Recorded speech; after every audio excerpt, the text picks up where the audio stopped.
boy with no manners. There was once a little boy with no manners that lived in an enormous house at the end of the street. His name was Raúl, and he didn't have any friends. One day, as Raúl entered his classroom at school, he saw the other students forming groups.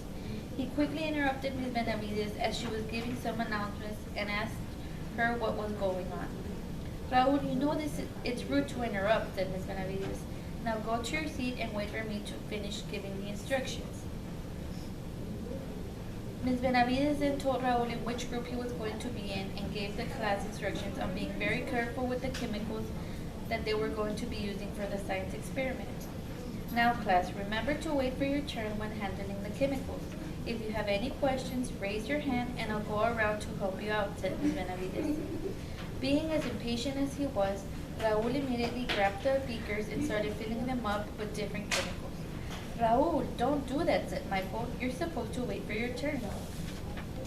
Raúl did not listen to his partner and continued to mix the different chemicals together when all of a sudden the chemicals began to make a boiling sound. Instead of Raúl raising his hand for help, he ran with the beaker in his hands towards Ms. Benavides. Bam! Raúl spilled the chemicals onto Ms. Benavides' apron.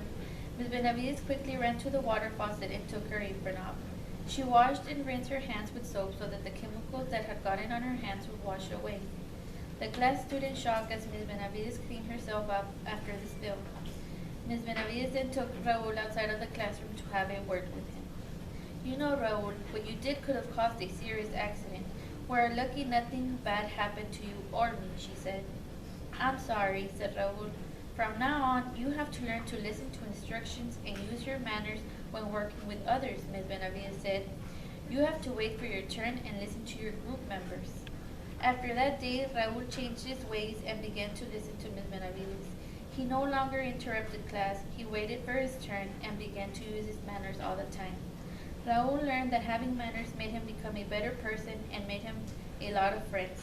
From that point forward, Raúl stopped being known as the boy with no manners.